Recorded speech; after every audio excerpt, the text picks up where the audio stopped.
الحمد للہ رب العالمین والعاقبۃ للمتقین والصلاة والسلام علی اشرف الانبیاء والمرسلین اما بعد فاعوذ باللہ من الشیطان الرجیم بسم اللہ الرحمن الرحیم وَلَقَدْ نَصَرَكُمُ اللَّهُ بِبَدْرٍ وَأَنْتُمْ أَذِلَّةٌ آمنت باللہ صدق اللہ العظیم اللہم نوّر قلوبنا بالقرآن زین اخلاقنا بالقرآن وادخلنا الجنة بالقرآن ونجنا من النار بالقرآن قال اللہ تعالی فی عظمت حبیبہ ان اللہ وملائکتہ یصلون علی النبی یا ایہا الذین آمنوا صلوا علیہ وسلموا تسلیما اللہم صلی علی سیدنا و مولانا محمد وعلی آل سیدنا و اصحاب سیدنا و شفیعنا ومولانا محمد مبارک وسلم الصلاة والسلام علیکہ یا سیدی یا رسول اللہ وعلی آلکہ و اصحابکہ یا سیدی یا حبیب اللہ الصلاة والسلام علیکہ یا سیدی یا رحمت للعالمین وعلی آلکہ و اصحابکہ یا سیدی یا شفیع المذنبین اللہم صلی علی محمد وعلی آل محمد مبارک وسلم کروڑہ حمد و ثنا رب ذوالجلال کی ذات بابرکات کے لیے جو خالق کائنات بھی ہے اور مالک ارض و سماوات بھی۔ اللہ جل و علا کی حمد و ثنا کے بعد حضور نبی اکرم نور مجسم شفیع امم اللہ کے پیارے امت کے سہارے رب کے محبوب دانائے عیوب مالک رکاب امم فخر عرب و عجم والی کون و مکان سیاہ لا مکان سید انس و جاں سرور لالا رخاں ماہ خوباں شہنشاہ حسینہ تتمہ دوراں سرخیر زہر جمالا جلوہ صبح ازل نور ذات لم یزل باعث تکوین عالم فخر آدم و بنی آدم نیر باتہا رازدار ما اوہا شاہد ما توا صاحب علم نشرہ معصوم آمنہ احمد مجتبی حضرت محمد مصطفیٰ صلی اللہ علیہ وسلم کے حضور ناز میں اپنی عقیدتوں ارادتوں محبتوں اور نیاز مندیوں کا خراج پیش کرنے کے بعد سامعین ذویل احتشام قرآن مجید فرقان حمید میں چوتھا پارہ سورہ آل عمران رکوع نمبر 4 اور آیت نمبر 122 میں نے آپ کے سامنے تلاوت کرنے کا شرف حاصل کیا ہے۔ غزوہ بدر کے متعلق جو فتح ہوئی اللہ تعالیٰ نے اس کا تذکرہ فرمایا قرآن کی اس آیت میں۔ اسی ضمن میں کچھ باتیں آپ کے گوش گزار کروں گا۔ دعا کریں اللہ تعالیٰ میری زبان پہ کلمۃ الحق جاری فرمائے۔ غزوہ بدر 17 رمضان مبارک کو وقوع پذیر ہوا، جبکہ نبی کریم صلی اللہ علیہ وسلم کا جو قافلہ تھا مکہ مکرمہ سے یہ تقریباً 10 رمضان مبارک کو ہی روانہ ہو گیا تھا۔ اسی سال روزے فرض ہوئے تھے اور روزوں کا بھی یہ پہلا سال تھا، پہلا رمضان تھا مسلمانوں کا، پہلے سال کے روزے رکھے ہوئے تھے صحابہ کرام نے جب غزوہ بدر ہوا۔ اس کا ایک پیچھے پس منظر ہے، ایک پوری ہسٹری ہے اس کی، غزوہ بدر کے انعقاد پذیر ہونے کی۔ حضور علیہ السلام نے جس وقت تبلیغ دین کا آغاز فرمایا تھا 40 سال کی عمر میں جا کے اللہ تعالیٰ نے اجازت عطا فرمائی کہ اے محبوب آپ اعلان فرمائیں، تو پھر نبی کریم صلی اللہ علیہ وسلم نے بڑی تحمل مزاجی کے ساتھ تبلیغ دین کا آغاز فرمایا، ایک ایک شخص کو دعوت دی دین کی، نیکی کی، اور اس پہ 11 سال حضور علیہ السلام نے بے حد کوشش فرمائی، اور ان 11 سال میں ٹوٹل جو لوگ اسلام میں آئے 100 کا عدد بھی پورا نہیں ہوا پہلے 11 سالوں میں۔ مسلمانوں کی تعداد 100 تک بھی نہیں پہنچی تھی۔ پہلے 11 سال انتہائی مشکل تھے، کیونکہ نیا نیا جو کام ہو اور پھر جہاں مسئلہ دین کا آ جائے تو وہاں پہ بہت ہی زیادہ مشکلات ہوتی ہیں۔ انتہائی کٹن مراحل تھے۔ جس وقت حضور علیہ السلام کسی کو کہتے تھے نا کہ میں دین کی بات کرنا چاہتا ہوں آپ سے، تو وہ لوگ بات سننے سے انکار کر دیتے تھے۔ آج دین کی بات کرنا مشکل نہیں۔ آج کسی بڑے سے بڑے گناہگار انسان کو، بڑے سے بڑے مجرم انسان کو بھی اگر کہیں کہ میں دین کی بات کرنے لگا ہوں، آپ میری بات سنیں، تو وہ بھی انکار نہیں کرے گا، وہ بھی سر جھکا لے گا کہ چلو دین کی بات ہونے لگی ہے۔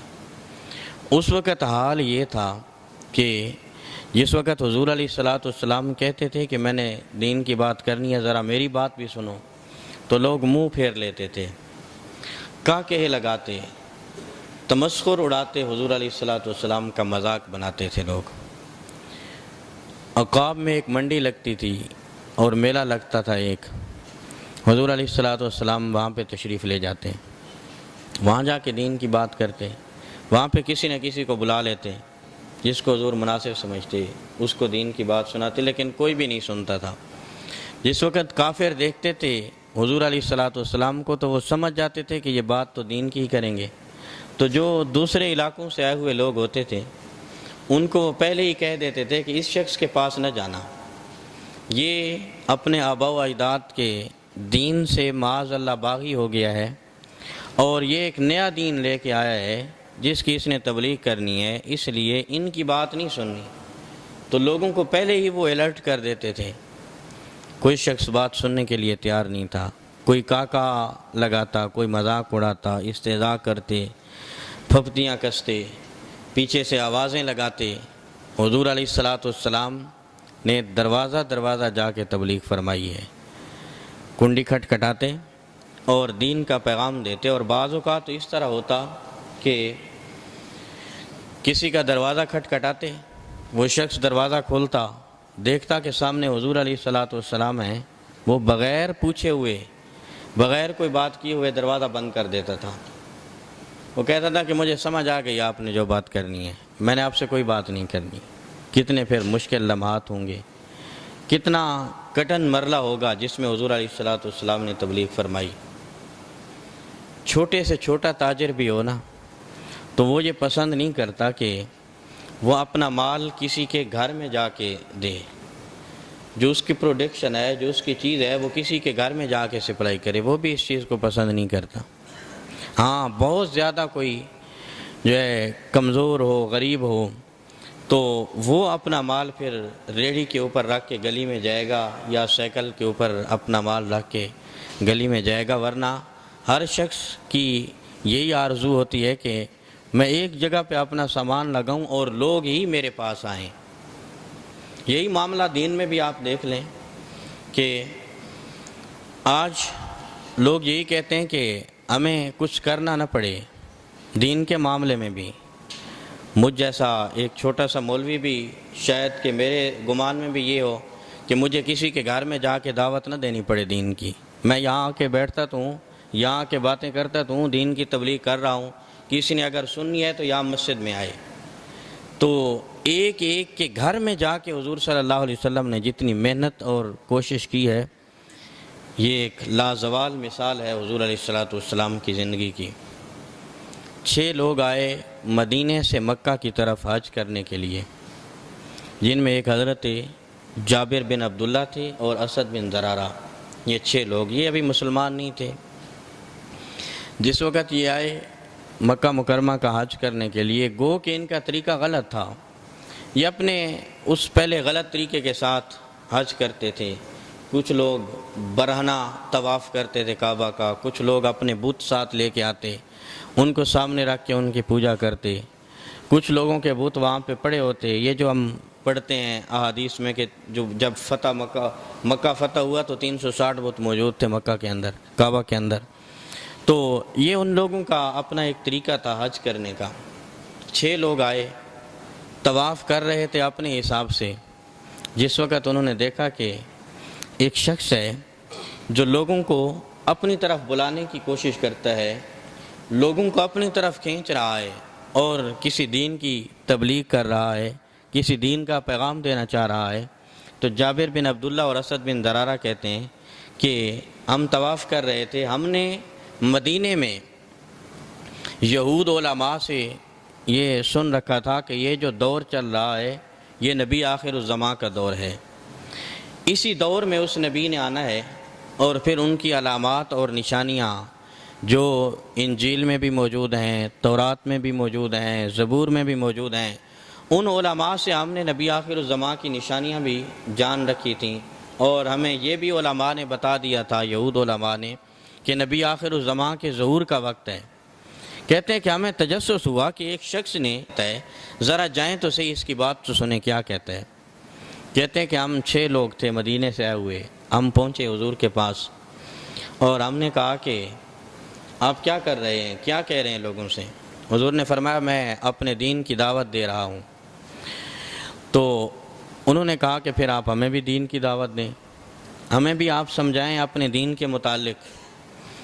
کہتے ہیں کہ جس وقت ہم نے حضور علیہ السلام سے یہ کہا کہ ہمیں بھی کوئی دین کی بات بتائیں، تو گرمی کا موسم تھا، شدید پسینہ آیا ہوا تھا نبی کریم صلی اللہ علیہ وسلم کو، اور حضور کے ہاتھ میں ایک رومال تھا جس کے ساتھ حضور نے اپنے ماتھے سے پسینہ صاف کیا۔ آج کوئی ایسا شخص میں نے تو نہیں دیکھا، شاید آپ نے دیکھا ہو، کہ جس نے تبلیغ کرنے میں یا دین کا پیغام دینے میں اتنی محنت کی ہو کہ اس کا پسینہ نکل آیا ہو۔ شاید میں نے نہیں دیکھا، آپ نے کوئی دیکھا ہوگا۔ شدید پسینہ آیا ہوا تھا، کپڑے بھی بھیگے ہوئے تھے،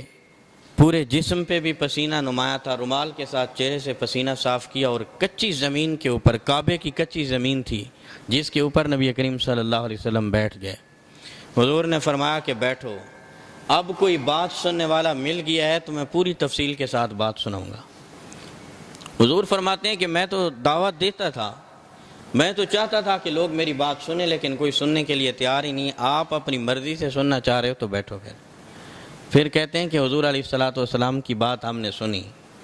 اور گھنٹوں حضور علیہ السلام نے پھر ہم سے گفتگو فرمائی، اور وہ پہلی گفتگو تھی حضور علیہ السلام کی۔ بعد میں کسی دور میں جب یہ مسلمان ہو گئے تھے تو بعد میں کسی نے ان سے کوئی بات کی تو انہوں نے کہا کہ حضور علیہ السلام کے دور کے بعد تو انہوں نے کہا کہ لوگوں نے حضور کو خطبہ حجت الوداع کے موقع پہ سنا ہے، لوگوں نے حضور علیہ السلام کو جمعے کے خطبات میں سنا ہے، لوگوں نے حضور علیہ السلام کو مسجد نبی شریف میں بیٹھ کے سنا ہے، لیکن ہم اتنے خوش بخت لوگ ہیں کہ جب اسلام کی تبلیغ کا آغاز ہو رہا تھا تو ہم نے نبی کریم صلی اللہ علیہ وسلم کو اپنے کفر کے دور میں کعبے کی کچی زمین کے اوپر بیٹھ کے گھنٹوں حضور علیہ السلام کے خطاب کو سنا ہے، اور پھر کھل کے سنا ہے، جم کے سنا ہے، تسلی کے ساتھ، اطمینان کے ساتھ ہم نے حضور کی بات سنی ہوئی ہے۔ حضرت جابر بن عبداللہ اس بات پہ فخر فرمایا کرتے تھے، جس وقت حضور علیہ السلام نے پیغام حق دیا تو حضرت جابر فرماتے ہیں کہ ہم 6 لوگ آئے ہوئے تھے مدینے سے، ہم 6 کے 6 مسلمان ہو گئے اور کلمہ پڑھ لیا ہم نے۔ کہتے ہیں حضور علیہ السلام بڑے خوش ہوئے کہ یہاں کے لوگ تو بڑی مشکل سے بات بھی سننا گوارا نہیں کرتے، آپ آئے ہو اور آپ نے کلمہ بھی پڑھ لیا ہے، مسلمان بھی ہو گئے، مجھے خوشی ہوئی ہے آپ کے مسلمان ہونے کی۔ تو حضرت جابر نے کہا یا رسول اللہ صلی اللہ علیہ وسلم اگلے سال ہم پھر آئیں گے۔ تو حضور علیہ السلام نے ہم سے پوچھا کہ اے جابر ہر سال آتے ہو حج کرنے کے لیے؟ کہتے ہیں کہ میں نے عرض کی یا رسول اللہ ہر سال تو نہیں آتے حج کرنے کے لیے، ہم پہلی بار ہی آئے ہیں، لیکن اب ہر سال آیا کریں گے، اور اب حج کرنے کے لیے نہیں آئیں گے، مقصد جو ہے، اصل مقصد جو ہے وہ آپ سے ملاقات ہوگی، اصل مقصد آپ کی زیارت ہوگی، وجہ حج بنے گا لیکن اصلیت جو ہوگی اس میں وہ آپ کی زیارت ہوگی، آپ کی ملاقات ہوگی۔ شاید اعلیٰ حضرت نے اسی چیز کی منظر کشی کی ہوگی کہ ان کے طفیل حج بھی خدا نے کرا دیے، ورنہ اصل مراد حاضری تو اس پاک در کی ہے۔ تو کہتے ہیں کہ ہم آئیں گے، آپ سے ملنے کے لیے آئیں گے۔ یہ تو اس دور میں بھی صحابہ کرام کا عقیدہ تھا کہ ہم آئیں گے حج کرنے کے لیے، لیکن اصل مقصد حضور علیہ الصلوۃ والسلام کے پاس جانا ہوگا۔ کہتے ہیں اگلے سال ہم پھر آئے، لیکن تنہا نہیں آئے، اکیلے نہیں آئے، اگلے سال ہم 13 لوگ آئے۔ پہلے سال کتنے آئے تھے؟ 6 لوگ۔ کہتے ہیں اگلے سال ہم 13 لوگ آئے، اور 6 لوگوں کو ہم جو ہے اس چیز پہ ایگری کر کے لے آئے تھے، ان کو ہم تبلیغ کر کے حضور علیہ الصلوۃ والسلام کے بارے میں بتا کے، اسلام کے بارے میں بتا کے 6 لوگوں کو ہم نے مطمئن کر لیا تھا، اور انہوں نے یہ کہہ دیا تھا کہ ہم مکے جائیں گے اور حضور کے ہاتھ پہ بیعت کر کے ہم اسلام قبول کر لیں گے۔ 6 لوگ جو ہے اسلام کے لیے ایگری ہو کے آئے تھے۔ جو 7واں تھا ہمارا ساتھی، 13واں، تو اس نے کہا کہ میں جاؤں گا، پہلے دیکھوں گا، پرکھوں گا، سوچوں گا، بات کروں گا، اس کے بعد پھر اگر میرا دل مطمئن ہوا تو میں کلمہ پڑھوں گا، ورنہ نہیں۔ کہتے ہیں کہ پھر ہم 13 لوگ آئے، 6 ہم تھے، 7 اور ہمارے ساتھی۔ جس وقت پھر آئے حضور کی بارگاہ میں بیٹھے، اور پھر کعبے کی کچی زمین کے اوپر بیٹھ کے حضور کی تبلیغ کو سنا ہم نے۔ کہتے ہیں کہ وہ جو ہمارا 7واں ساتھی تھا اور 13واں، جو کہتا تھا کہ میں جاؤں گا، دیکھوں گا تو سوچوں گا تو پرکھوں گا، سب سے پہلے وہی کہنے لگا کہ جو 6 ایگری ہو چکے ہیں ان کو ذرا بعد میں کلمہ پڑھانا، سب سے پہلے ذرا مجھے کلمہ پڑھاؤ۔ کہتے ہیں کہ پھر جو ہے ہم مدینے سے آئے ہوئے جو لوگ تھے، ہماری تعداد 13 ہو گئی، اور کعبہ میں جہاں حضور علیہ الصلوۃ والسلام نے تبلیغ فرمائی ہے، اور 11 سال مسلسل جو ہے اس میں 100 کے قریب لوگ ایمان لائے تھے۔ تو حضرت جابر بن عبداللہ نے کہا یا رسول اللہ صلی اللہ علیہ وسلم، آپ ہمارے ساتھ کسی اپنے اس صحابی کو بھیجیں جس نے یہ زندگی کا مسلسل سفر آپ کے ساتھ کیا ہو، وہاں پہ مدینے آئے ہمارے ساتھ، لوگوں کو وہاں پہ تبلیغ کرے، دین کا پیغام دے۔ تو حضور علیہ الصلوۃ والسلام نے حضرت مصعب بن عمیر رضی اللہ تعالیٰ عنہ کو حکم دیا کہ مصعب بن عمیر، اب آپ نے جابر بن عبداللہ کے گروپ کے ساتھ جانا ہے مدینے، اور وہاں جا کے اب آپ کی یہ ذمہ داری ہوگی کہ آپ نے وہاں جا کے تبلیغ کرنی ہے، اسلام کی اشاعت کرنی ہے، تو آپ ان لوگوں کے مہمان بھی ہوں گے اور دین کی تبلیغ بھی کریں گے۔ تو حضرت مصعب بن عمیر رضی اللہ تعالیٰ عنہ تشریف لے گئے، اور 1 سال پھر اور گزرا، مسلسل تبلیغ فرمائی حضرت مصعب بن عمیر رضی اللہ تعالیٰ عنہ نے۔ اگلے سال پھر یہ مدینے کے لوگ جب آقا کریم علیہ الصلوۃ والسلام کی بارگاہ میں حاضر ہوئے تو تقریباً 500 لوگوں کو مسلمان کر کے حضور کی بارگاہ میں لائے۔ ادھر مکہ میں حضور نے خود تبلیغ فرمائی ہے، نتیجہ تھا 100 کے قریب لوگ، ادھر حضور کے غلام ہیں حضرت مصعب بن عمیر، اور 500 کے قریب لوگوں کو مسلمان کر کے حضور کی بارگاہ میں حاضر کیا۔ حضرت جابر بن عبداللہ فرماتے ہیں کہ ہم سارے لوگ حضور کے آپ ارد گرد بیٹھ گئے۔ میں نے عرض کی یا رسول اللہ صلی اللہ علیہ وسلم، یہ مکے کے لوگ بڑے سخت ہیں، آپ کو بڑی تکلیفیں دیتے ہیں، آپ کی راہوں میں کانٹے بچھا دیتے ہیں، آپ سجدے میں جاتے ہیں تو آپ کے اوپر اوجریاں پھینک دیتے ہیں، آوازیں کستے ہیں، آپ تبلیغ کرتے ہو، بات کرتے ہو تو آپ کی بات بھی نہیں سنتے یہ لوگ۔ آپ ایسا کریں، چھوڑ دیں مکے والوں کو، آپ مدینے آ جائیں، آپ ہمارے پاس رہیں، وہاں کے لوگوں کے دل نرم ہے آپ کے لیے، وہاں کے لوگ آپ کی بات بھی سنیں گے، اسلام میں بھی آئیں گے، چھوڑ دیں مکہ والوں کو۔ تو نبی کریم صلی اللہ علیہ وسلم نے فرمایا کہ اے میرے صحابہ، ابھی مجھے حکم نہیں آیا، ابھی اجازت نہیں ملی اس چیز کی، جب اجازت ملے گی تو پھر دیکھیں گے کہ مدینے آنا ہے یا کہ نہیں۔ تو حضرت عباس جو چچا تھے حضور علیہ الصلوۃ والسلام کے، یہ پاس بیٹھے ہوئے تھے، کلمہ نہیں پڑھا تھا ابھی انہوں نے، مسلمان نہیں ہوئے تھے، لیکن حضور علیہ الصلوۃ والسلام سے پیار بڑا تھا۔ حضور سے کہا کہ اگر آپ اجازت دیں تو میں مدینے والوں سے ایک بات کر لوں۔ حضور نے فرمایا اجازت ہے، کر لو۔ تو حضرت عباس نے کہا کہ مدینے کے باسیو، تم یہ چاہتے تو ہو کہ مسلمان مدینے آ جائیں، لیکن تمہیں پتہ ہے کہ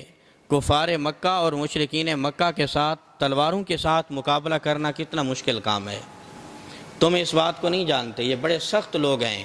جب یہ مسلمان یہاں سے ہجرت کریں گے تو یہ لوگ مدینے نہیں جانے دیں گے، یہ ان کو قتل کر دیں گے، شہید کر دیں گے، اس لیے ایسی بات مت کہو کہ جو آپ کے لیے نقصان کا باعث ہو۔ تو حضرت جابر بن عبداللہ نے کہا یا رسول اللہ صلی اللہ علیہ وسلم،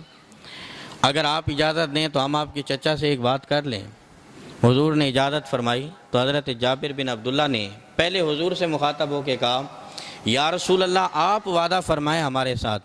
کہ جب آپ مدینے آ جائیں گے تو پھر واپس مکے نہیں آئیں گے، پھر آپ ہمیشہ کے لیے مدینے میں ہی رہیں گے، یہ آپ وعدہ کریں ہمارے ساتھ۔ حضور علیہ الصلوۃ نے فرمایا کہ میرا وعدہ رہا کہ جب میں مدینے آ گیا تو پھر مدینے میں ہی رہوں گا، پھر مدینہ ہی میرا مسکن ہوگا۔ تو حضرت جابر نے کہا کہ پھر آپ فکر نہ کریں، ہم تو کیا کفار مکہ سے لڑنے کے لیے ہم اپنی اولادیں بھی آپ کے لیے قربان کر دیں گے۔ اس جذبے کے ساتھ جب انہوں نے دعوت دی حضور علیہ الصلوۃ کو مدینے آنے کی، تو حضور علیہ الصلوۃ نے فرمایا کہ ابھی آپ چلے جاؤ، مجھے یقین ہے کہ میرا رب مجھے مدینے آنے کی اجازت دے دے گا۔ تو پھر کچھ ہی دنوں تک وہی بھی آ گئی، اجازت مل گئی کہ آپ ہجرت کریں، اور پھر ہجرت مدینہ ہوئی۔ تو جس وقت مدینے میں آگئے حضور علیہ الصلوۃ صحابہ کرام کے ساتھ، اب وہاں پہ بھی تبلیغ کا سلسلہ شروع ہوا، تو وہاں پہ تیزی کے ساتھ اسلام میں لوگ داخل ہو رہے تھے۔ اب جو کفار مکہ تھے، مشرکین مکہ، ان کو یہ بات پسند نہ آئی کہ کیوں لوگ اتنی تیزی کے ساتھ اسلام میں آ رہے ہیں، کیوں لوگ مسلمان ہوتے چلے جا رہے ہیں، اسلام بڑھتا جا رہا ہے، پھیلتا پھولتا جا رہا ہے۔ تو مختلف قسم کے، جس کو ہم کہتے ہیں کہ اونچے ہتھ کنڈے استعمال کیے، مدینے کے یہودیوں کو خط لکھے، عیسائیوں کو خط لکھے کہ آپ مسلمانوں کی مخالفت کریں، ان کے ساتھ جنگ کریں، ان کو تبلیغ نہ کرنے دیں، ورنہ ہم آپ کے ساتھ جنگ کریں گے، اور اس طرح کی دھمکیاں اور خطوط ملتے رہے۔ پھر جو غزوہ بدر کا سبب تھا، اصل سبب وہ یہ تھا کہ ملک شام کی طرف اہل مکہ کا ایک قافلہ گیا ہوا تھا ابو سفیان کی سربراہی میں۔ تو وہاں پہ ابو سفیان نے یہ سوچا کہ کیوں نہ ہو مکہ والوں کو یہ پیغام بھجوا دوں کہ مسلمان ہمارے قافلے کو لوٹنے کے لیے بدر میں آ رہے ہیں، تو آپ ایسا کرو، آلات حرب و ضرب لو، جنگی ساز و سامان لو اور پہنچو بدر میں، تاکہ ہم مسلمانوں کا مقابلہ کریں۔ جبکہ ایسی بات نہیں تھی، مسلمانوں کا کوئی اس طرح کا پلان نہیں تھا کہ وہاں سے آئے ہوئے قافلے کو وہ لوٹ لیں، اور نہ ہی حضور علیہ الصلوۃ نے کچھ اس طرح کی تعلیمات دی تھیں صحابہ کرام کو۔ وہاں پہ جو لوگ بکریاں چرانے کے لیے جاتے تھے اس طرف مسلمان، تو کفار اور مشرکین جو وہاں اس رستے سے آتے جاتے تھے ملک شام کی طرف مال تجارت کی غرض سے،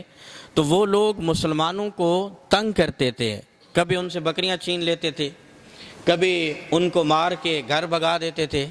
تو حضور علیہ الصلوۃ نے مسلمانوں کو، صحابہ کرام کو یہ ارشاد فرمایا تھا کہ یہ کافر اور مشرک ہمیں تنگ بڑا کرتے ہیں، کسی دن ہم ان سے بدلہ ضرور لیں گے۔ یہ پلاننگ تھی، اور یہ بھی تھا کہ جس وقت ان کا قافلہ آئے گا تو ہم ان کے قافلے والوں کو روک کے پوچھیں گے کہ تم ہمیں رستے میں تنگ کیوں کرتے ہو، یہ پلاننگ تھی۔ تو اس نے کہا کہ یہ مال لوٹنے کے چکر میں ہے۔ تو اس نے ایک شخص کو سونا دیا جس کا نام زمزم غفاری تھا، کچھ سونا دیا، کچھ مال دیا کہ آپ فوراً جائیں اور مکے کے ایک ٹیلے پہ کھڑے ہو کے اعلان کر دیں کہ تمہارا قافلہ لوٹ گیا ہے، اس لیے تم آؤ بدر میں، مسلمانوں نے تمہارا مال و اسباب لوٹ لیا ہے۔ جس وقت یہ زمزم غفاری مکے میں پہنچا، ایک پہاڑی کے اوپر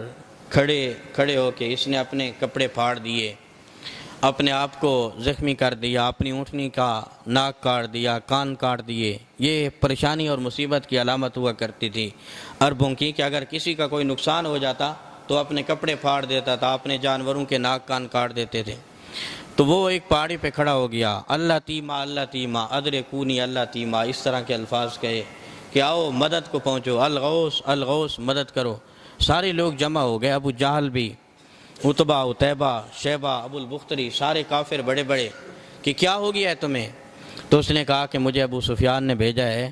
تمہارا جو قافلہ ملک شام کی طرف گیا ہوا تھا،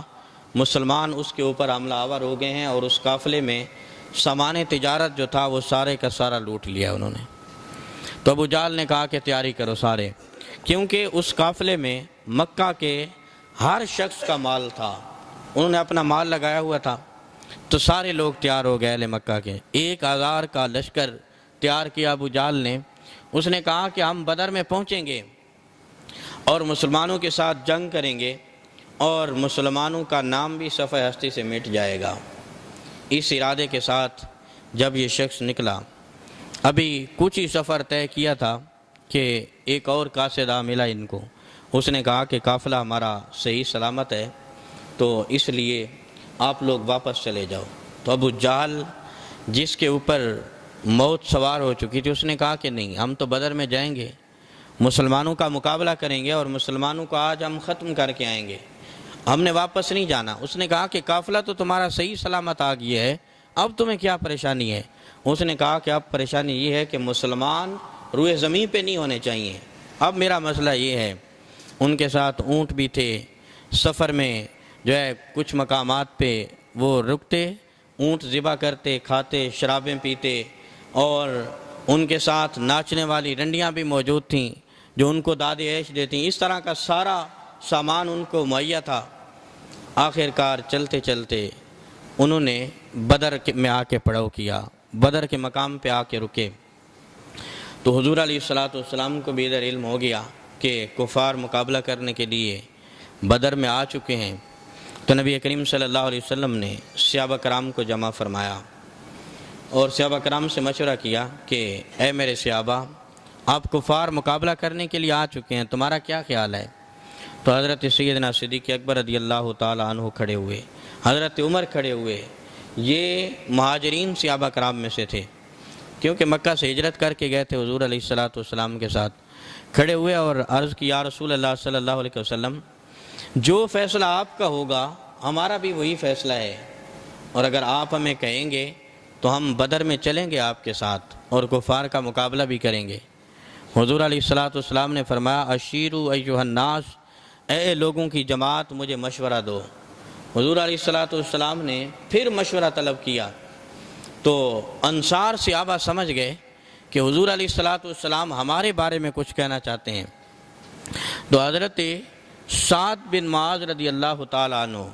یہ انصاری صحابی تھے، یہ کھڑے ہو گئے اور عرض کی یا رسول اللہ صلی اللہ علیہ وسلم، جس کو شاید مورخ اسلام حفیظ جلندری نے اپنے الفاظ میں بیان کیا ہے کہ حکم اپنے نبی کا ہو تو کود جائیں ہم سمندر میں،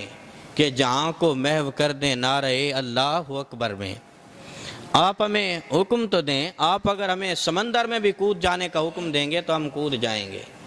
اور ہم جہاں کو پوری دنیا میں اللہ اکبر کی صدا بلند کر دیں گے، آپ ہمیں حکم دیں۔ تو ایک اور انصاری صحابی کھڑے ہو گئے، عرض کی یا رسول اللہ صلی اللہ علیہ وسلم، آپ جو ہے آپ فکر نہ کریں، آپ ہمیں حکم دیں، ہم قوم موسیٰ کی طرح نہیں ہیں۔ جس وقت جنگ کی نوبت آئی تھی تو حضرت موسیٰ علیہ السلام کی قوم نے کہا تھا کہ ہم سے جنگ نہیں ہوتی، آپ لڑیں، آپ کا خدا لڑے،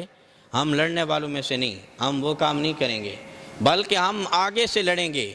پیچھے سے لڑیں گے، دائیں بائیں سے لڑیں گے، یہاں تک کہ ہم اپنی جانیں بھی آپ کے لیے اور دین کے لیے قربان کر دیں گے۔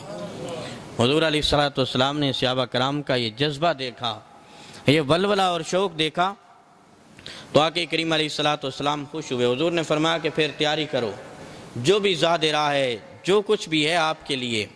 یہ سارے کا سارا تیار کرو۔ تو 6 زرہیں، 8 تلواریں، 70 اونٹ، 8-10 گھوڑے تھے، ٹوٹل یہ مسلمانوں کا ساز و سامان تھا، چند کھجوریں تھیں، یہ لے کے حضور علیہ السلام کا یہ قافلہ جو ہے مدینے سے میدان بدر کی طرف روانہ ہوا۔ جس وقت یہ مدینے سے قافلہ نکلا مسلمانوں کا، تو وہاں پہ جو یہود تھے، عیسائی تھے، ان کی دکانیں تھیں، تو انہوں نے کہا کہ تم تھوڑے سے لوگ ہو، 313 کے قریب یہ تعداد تھی مسلمانوں کی جنگ کرنے کے لیے جو صحابہ کرام بدر کی طرف روانہ ہوئے تھے۔ انہوں نے کہا تھوڑے سے لوگ ہو، تمہارے پاس کچھ ہے بھی نہیں۔ جس وقت حضور نے حکم دیا تھا نا کہ اب ہم نے بدر میں جانا ہے اور لڑائی کرنی ہے، تو اس وقت جن کے پاس تلواریں تھیں انہوں نے لے لیں، جن کے پاس تیر تھے، نیزے بھالے تھے، انہوں نے وہ لے لیے، اور جن کے پاس کچھ بھی نہیں تھا انہوں نے کھجور کی چھڑیاں توڑ لیں اور ان کو فضا میں لہراتے ہوئے کہا کہ انہی کے ساتھ جو ہے ہم جہاد کریں گے۔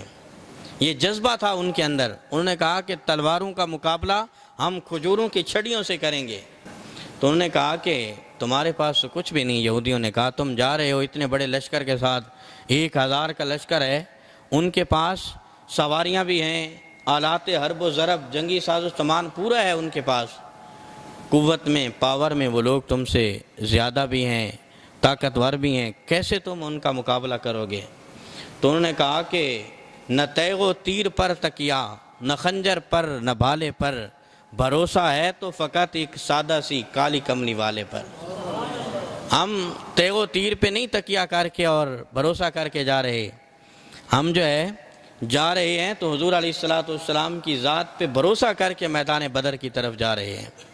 یہ لشکر ساری دنیا سے انوکھا تھا، نرالا تھا کہ اس لشکر کا افسر کالی کملی والا تھا۔ تو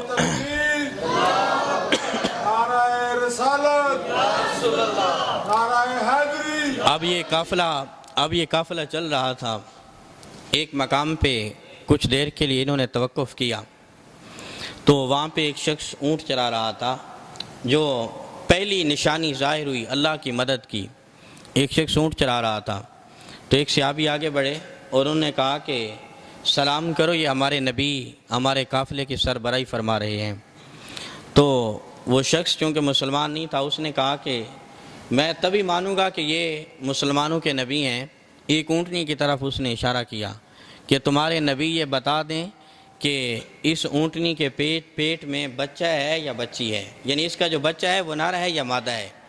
تمہارے نبی اگر یہ بتا دیں تو پھر میں آگے بڑھوں گا، مان جاؤں گا، ان کو سلام بھی کروں گا۔ تو وہ صحابی کہنے لگے کہ یہ بات آپ ہمارے نبی سے کیوں پوچھتے ہیں، اپنے نبی کے غلام سے پوچھو، وہ بھی تمہیں بتا دے گا کہ تمہاری اونٹنی کے پیٹ کے اندر کیا ہے۔ تو اس شخص شرمندہ ہو گیا۔ نبی کریم صلی اللہ علیہ وسلم نے فرمایا کہ اے میرے صحابی، آپ نے تو اس کو شرمندہ ہی کر دیا ہے۔ اور یہ وہ پہلی کامیابی تھی جو اللہ تعالیٰ نے رستے میں ہی عطا فرمائی۔ اور میدان بدر میں جس وقت یہ مسلمانوں کا قافلہ پہنچا، وہاں پہ دوسری طرف 1000 کا لشکر ہے، ادھر 313 بھی پورے نہیں ہیں، 308 لوگ تھے ٹوٹل یہ جو میدان بدر میں پہنچے تھے۔ حضور علیہ السلام نے ان کی صفیں درست فرمائیں اور اللہ تعالیٰ کی بارگاہ میں التجا کی کہ اے پروردگار، ایک خوبصورت دعا کی حضور علیہ السلام نے۔ حضور علیہ السلام نے جیسی دعا مانگی میدان بدر میں، شاید کہ ایسی دعا پہلے کبھی کسی نے نہیں مانگی ہوگی اور نہ ہی کوئی قیامت تک مانگ سکے گا ایسی دعا۔ حضور علیہ السلام نے صفیں درست ہیں، سر سجدے میں رکھ دیا اور آقا کریم علیہ السلام نے فرمایا کہ اے میرے رب، میں یہ نہیں کہتا کہ مسلمانوں کو آج بچا لے، میں یہ کہتا ہوں کہ آج یہ جو تھوڑے سے لوگ ہیں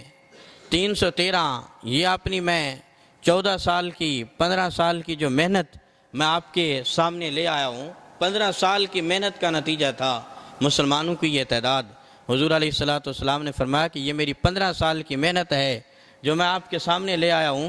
آج اگر یہ لوگ نہ رہے تو پھر قیامت تک کوئی تیرا نام بلند کرنے والا نہیں رہے گا۔ تیرا نام اگر بلند کرنا ہے تو انہوں نے ہی کرنا ہے، اور انقلاب آئے گا تو انہی کی وجہ سے ہی آئے گا۔ اے پروردگار، آج ہمیں فتح و نصرت عطا فرما۔ پھر حضور علیہ السلام کے چہرے پہ خوشی کے آثار آئے۔ حضرت سیدنا صدیق اکبر فرماتے ہیں کہ میں نے عرض کی یا رسول اللہ، خوشخبری آ گئی ہے؟ تو حضور علیہ السلام نے فرمایا ہاں، وہ سامنے دیکھو، حضرت جبریل امین 5000 فرشتوں کی معیت میں گھوڑے پہ سوار ہو کے مسلمانی کی مدد کو آ رہے ہیں۔ اور پھر اللہ تعالیٰ نے جو ہے فرشتے بھی نازل فرمائے،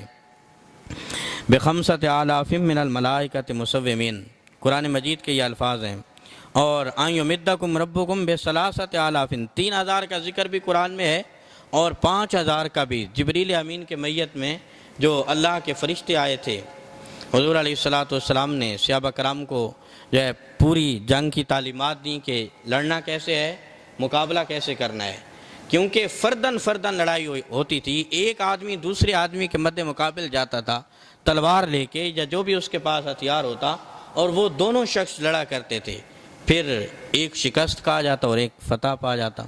تو یوں فردن ادھر سے آواز آ رہی ہے، حال من مبارزن، کفار پکار رہے ہیں کہ آپ میں سے کون ہے مقابلہ کرنے والا۔ ادھر حضور صحابہ کرام کو تعلیم دے رہے ہیں کہ آپ نے جنگ کیسے کرنی ہے، مقابلہ کیسے کرنا ہے، اپنی حفاظت کیسے کرنی ہے، کافر کو واصل جہنم کیسے کرنا ہے، یوں صف درست تھی۔ تو ایک صحابی حضرت سواد رضی اللہ تعالیٰ عنہ، یہ کچھ صف سے تھوڑے سے آگے ہو گئے، حضور علیہ السلام کے ہاتھ میں چھڑی تھی اور زرہ پہنی ہوئی تھی حضور نے۔ تو حضرت سواد جب صف سے آگے نکلے تو حضور علیہ السلام نے ایسے یوں چھڑی کی ٹھوکر دی تو ان کے پیٹ پہ وہ چھڑی لگی۔ اپنے فرمایا کہ پیچھے صف میں ہو جاؤ، تمہیں نہیں پتہ، سمجھا رہا ہوں میں۔ تو حضرت سواد نے کہا کہ یا رسول اللہ، یہ جو چھڑی کی ٹھوکر لگائی آپ نے میرے پیٹ میں تو اس کی مجھے تکلیف ہوئی ہے اور اس کا میں بدلہ چاہتا ہوں، اس کا میں قصاص چاہتا ہوں۔ اب جنگ کی صورت ہے، سامنے دشمنوں کا لشکر ہے، طاقتور اور پاورفل لشکر، ادھر صحابہ کرام بے سر و سامان ہیں، اور ایک صحابی کہہ رہے ہیں کہ میں نے آپ سے بدلہ لینا ہے۔ بہرحال حضور علیہ السلام چونکہ قصاص کا ایک کنسیپٹ موجود ہے، تصور موجود ہے اسلام میں، حضور علیہ السلام نے فرمایا کہ اے سواد، اگر میری چھڑی سے آپ کو اذیت پہنچی تو آپ قصاص لے سکتے ہو۔ تو حضرت سواد نے کہا یا رسول اللہ، میرا کرتا میرے پیٹ سے اٹھا ہوا تھا، تو حضور علیہ السلام نے زرہ پہنی تھی تو حضور نے اپنی زرہ کے بٹن کھول دیے اور اپنا کرتا مبارک پیٹ سے ہٹا لیا اور کہا کہ یہ لو چھڑی اور اپنا قصاص لے لو، بدلہ لے لو۔ تو حضرت سواد آگے بڑھے اور لپٹ گئے حضور علیہ السلام کے جسم کے ساتھ اور حضور کے پیٹ کو چومنے لگے۔ تو صحابہ کرام بھی حیران ہوئے۔ آقا کریم علیہ السلام نے پوچھا کہ اے سواد، آپ کو یہ عمل کرنے پہ کس چیز نے ابھارا؟ تو حضرت سواد نے کہا یا رسول اللہ، منظر آپ کے سامنے ہے، اب ہم ایسے تو نہیں لوٹیں گے، ہم اپنے کفن سروں پہ باندھ کے آئے ہوئے ہیں اور اسلام کے لیے ہم جان دے کے جائیں گے، اور میں نے یہ مناسب سمجھا کہ آج میری جان نکلے قبل اس کے کہ میں حضور کے بدن کے ساتھ اپنا بدن مس کر لوں۔ یہ سعادت بھی آج میں نے حاصل کر لی ہے۔ اور پھر یہ صحابی، انہوں نے، حضرت سواد نے میدان بدر میں جام شہادت بھی نوش کیا تھا۔ حضور علیہ السلام نے 3 انصار صحابہ بھیجے، تو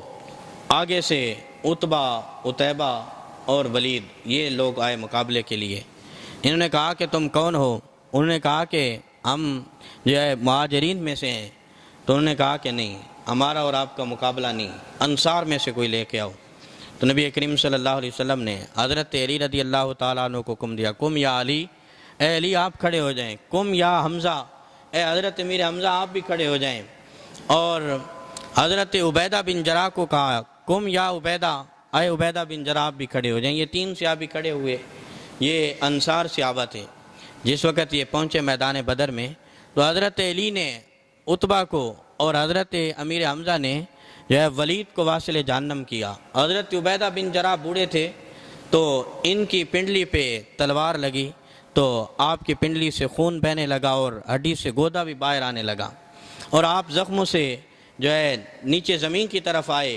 حضرت علی آگے بڑھے اور حضرت عبیدہ کا جو مد مقابل تھا شیبہ، اس کو بھی واصل جہنم کیا، اور حضرت عبیدہ بن جراح کو حضور علیہ السلام کی خدمت میں لے آئے۔ آگے بڑھے، یہ اپنے آپ کو گھسیٹ کے حضور کے قریب کرتے تھے، اور جو ہے جس وقت ان کی روح کب سے انصری سے پرواز کرنے لگی تو پریشانی کے عالم میں کہا یا رسول اللہ، میں نے تلوار تو اسلام کے لیے اٹھائی تھی، اور اب جو ہے مجھے صرف زخم لگا ہے، میرا سر تن سے جدا نہیں ہوا، اور جو میری شہادت ہوگی وہ آپ کے قدموں میں ہوگی، تو کیا مجھے شہادت کا وہ مقام اور مرتبہ مل جائے گا جو کفار سے لڑتے ہوئے سر تن سے جدا ہو جائے تو ملتا ہے؟ نبی کریم صلی اللہ علیہ وسلم نے فرمایا کہ اے عبیدہ بن جراح کیسی بات کرتے ہو، آپ کو شہادت کا مرتبہ بھی ملے گا اور شہادت بھی میرے قدموں میں آپ کو نصیب ہوگی۔ ایک صحابی ہیں حضرت حارثہ رضی اللہ تعالیٰ عنہ، میدان بدر میں ان کی بھی شہادت ہوئی تو ان کی والدہ حضور علیہ السلام کے پاس پہنچی اور کہا کہ یا رسول اللہ، آپ مجھے یہ بتائیں کہ میرے بیٹے نے یہاں پہ جان دے دی ہے اسلام کے لیے، دین کی سربلندی کے لیے، آپ یہ بتائیں کہ میرا بیٹا جنت میں گیا ہے یا نہیں؟ اگر تو جنت میں گیا ہے تو پھر میں صبر کروں گی، اور اگر جنت میں نہیں ہے تو پھر میں بین کروں گی، واویلا کروں گی۔ حضور علیہ السلام نے فرمایا کہ اے حارثہ کی ماں کیسی بات کرتی ہو، اللہ کی ایک جنت نہیں، اللہ کی کئی جنتیں ہیں، اور یہ اسلام کا پہلا معرکہ ہے، بدر کا جس میں تیرے بیٹے نے شہادت کا جام نوش کیا ہے، اور وہ صرف جنت میں نہیں ہے بلکہ فردوس اعلیٰ میں اللہ نے اس کو پہنچا دیا ہے۔ تم کوئی کم درجہ سمجھتی ہو بدر میں شریک ہونے والے لوگوں کا؟ یہ سب سے عظیم لوگ اور پوری دنیا کے سب سے بہترین لوگ بدر میں آنے والے لوگ ہوں گے۔ ان کو یہ اعزاز حضور علیہ السلام نے عطا فرمایا تھا۔ پھر ابو جہل بھی جو ہے، دو بچوں نے معوذ اور معوذ، انہوں نے ابو جہل کو واصل جہنم کیا، اور حضرت عبداللہ ابن مسعود نے اس کا سر تن سے جدا کیا، اور ان کے بڑے بڑے جو ہے سردار عتبہ، شیبہ، ولید، ابو البختری، ابو جہل، یہ سارے واصل جہنم ہو گئے، اور پھر کفار بھاگے وہاں سے اپنا مال و اسباب چھوڑ کے۔ تو اللہ تعالیٰ نے مسلمان دن اس کے بعد حضور علیہ السلام نے بدر میں قیام فرمایا ہے، اور اس کے بعد بھی جتنی جنگیں ہوئیں، جتنے مارکے ہوئے اسلام کے، اس کے بعد اس میدان میں، میدان جہاد میں 3 دن حضور علیہ السلام قیام فرمایا کرتے تھے۔ 70 صحابہ کرام شہید ہوئے، اور ان کے 70 مارے گئے، اور 70 قیدی بھی بنے، اور مسلمانوں کی قبریں بھی آج بھی وہاں پہ جو ہے بدر کے میدان میں صحابہ کرام کی جو شہید ہوئے ان کی موجود ہیں، اور جو کفار تھے ایک گڑھا کھودا، اور حضور علیہ السلام نے ان سب کو جو ہے ایک ہی گڑھے کے اندر حضور علیہ السلام نے فرمایا کہ ان کو دفن کر کے اوپر مٹی ڈال دو۔ تو جس وقت حضور پلٹنے لگے تو نبی کریم صلی اللہ علیہ وسلم ان کافروں کی قبر کے اوپر کھڑے ہو کے حضور علیہ السلام نے فرمایا کہ اللہ اور اس کے رسول کی مخالفت کرنے کا اور اللہ اور اس کے رسول کی دشمنی کرنے کا اب انجام تمہیں پتہ چل گیا؟ تو حضرت عمر فرماتے ہیں کہ میں نے عرض کی یا رسول اللہ، اب تو یہ مر چکے ہیں، کیا یہ آپ کی بات سن رہے ہیں؟ تو نبی کریم صلی اللہ علیہ وسلم نے فرمایا کہ اللہ کی قسم، جس طرح آپ میری بات سن رہے ہو، یہ مرے ہوئے کافر بھی اسی طرح میری بات سن رہے ہیں۔ اور پھر یوں یہ پہلی جنگ تھی، یہ پہلا مارکہ تھا جو کفر اور اسلام کے ساتھ ہوا، اور 1000 کے جریر لشکر کو 313 کے لشکر نے شکست فاش دی۔ تو اللہ تعالیٰ نے بھی اس کو یوم الفرقان کے نام سے یاد کیا۔ پھر یہی بدر کی کامیابی اور رمضان کی تکمیل میں پہلے سال مسلمانوں کو عید الفطر کی خوشی منانے کا یہ اللہ تعالیٰ نے حکم ارشاد فرمایا۔ اللہ تعالیٰ کی بارگاہ میں یہ دعا ہے کہ رب ذوالجلال ہمارے اندر بھی بدر کے صحابہ جیسا جذبہ پیدا فرمائے۔ وما علینا الا البلاغ۔